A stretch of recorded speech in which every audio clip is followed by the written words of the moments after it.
रियासती वज़ीर सियासत श्रीनिवास गौड़ ने कहा कि वज़ीर आला केसीआर का मकसद गरीबों को जदीद तरीन तिब्बी खिदमात मुफ्त फराहम करना और उनके साथ खड़े होना है। इसलिए रियासती हुकूमत हर जगह सरकारी मेडिकल कॉलेज कायम करेगी। जिला खा मरकजी हुकूमत बिल्कुल ताउन करे या न करे, उन्होंने कहा कि तेलंगाना हुकूमत सेहत आम्मा के इक़दाम कर रही है। वज़ीर श्रीनिवास गौड़ ने महबूबनगर के सरकारी जनरल अस्पताल में नस्ब 2 जदीद टीफा स्कैनिंग मशीनों का इफ्तिताह किया। उन्होंने याद दिलाया कि 70 साल से साबिक़ हुकूमतों ने मुश्तरिका जिले में मेडिकल की तरक्की के लिए कोई इक़दाम नहीं किए और एक भी सरकारी मेडिकल कॉलेज कायम नहीं किया गया। तेलंगाना की तश्कील के बाद महबूबनगर में ही रियासत का पहला सरकारी मेडिकल कॉलेज शुरू किया गया। निजी क्लिनिक्स में टीफा स्कैनिंग के लिए उन्होंने कहा कि 3000 तक फीस वसूल की जा रही है और सरकारी अस्पतालों में इंतजामात की वजह से गरीब हामिला खवातीन को बोझ बनने से बचाने का मौका मिला है। ओहदेदारों को हुक्म दिया गया कि सरकारी डिस्पेंसरी में नए कायम होने वाले टीफा स्कैनिंग सेंटर के बारे में अवाम को आगाह करें और उनमें शऊर बेदार करें और एक बोर्ड कायम करें जिसमें कहा गया कि खिदमात मुफ्त फराहम की जाएंगी।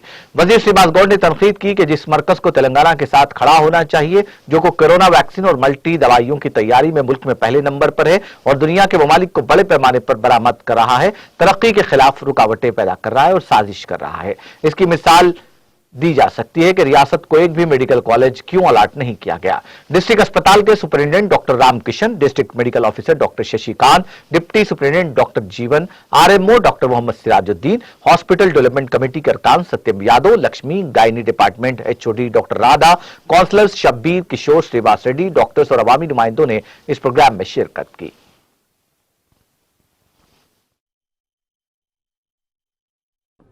తెలంగాణ దవాఖానల గురించి సినిమాలు తీసేది, నేను రాను బిడ్డో సర్కారు దవాఖానకని రకరకాల చిత్రాలు తీసేది. ఇవాళ నేను వస్తా బిడ్డో సర్కారు దవాఖానకని స్థాయికి ఈరోజు అమ్మ మన్మడు పుట్టిండు, కేసీఆర్ కిట్ వచ్చింది, అది కప్పుకొని వచ్చింది. రోజు రోజుకు వైద్య రంగంలో తెలంగాణ రాష్ట్రం అనేది భారతదేశంలో అత్యంత స్థానం గెలిపోయింది. ఒక తెలంగాణ హైదరాబాద్ మామ్నార్లోనే 5 మెడికల్ కాలేజీలు వచ్చినాయంటే మొత్తం 70 ఏళ్లలో ఒక మెడికల్ కాలేజ్ ఇచ్చారు మాకు. కానీ 5 జిల్లాకో మెడికల్ కాలేజ్ అంటే దాదాపు 20-30 మెడికల్ కాలేజీలకు శ్రీకారం చుట్టి, కాలేజీలు అంటే ఒక్కొక్క కాలేజీ 100 మంది డాక్టర్లని తయారు చేస్తారు, 100 మంది సూపర్ స్పెషాలిటీ డాక్టర్లను కూడా, స్పెషలిస్టులను కూడా తయారు చేసి దేశానికి ఇస్తారు. దేశవ్యాప్తంగా కూడా సీట్లు వస్తాయి, పీజీ సీట్లు. వైద్య రంగంలో పుట్టిన శిశువు నుంచి మొదలుకుంటే, గర్భిణీ స్త్రీ నుంచి మొదలుకుంటే వృద్ధాప్యం వరకు అనేక రకాల వైద్య పరీక్షలు, దాదాపు 45 రకాల పరీక్షలు ఆన్లైన్లో ఇంటికి మొత్తం టోటల్గా వచ్చేటట్లు టీహబ్ను ఏర్పాటు చేయడం. ఈరోజు ఒక అడుగు ముందుకేసి గర్భిణీ స్త్రీలకు కూడా స్కానింగ్ అనేది 3000 రూపాయలకు చికిత్సది ఉచితంగా 2 స్కానింగ్ సెంటర్లు కూడా ఇలా తీసుకొచ్చి ఈరోజు చేయడం జరిగింది. మరి నిన్న హరీష్ రావు గారు కూడా ఇనాగ్రేట్ చేయడం జరిగింది. దేశంలో వైద్య రంగంలో తెలంగాణ రాష్ట్రానికి మించినటువంటి రాష్ట్రం ఎక్కడ కూడా లేదు. కేంద్రం ఒక్క మెడికల్ కళాశాల కూడా మాకు శాంక్షన్ చేయలేదు.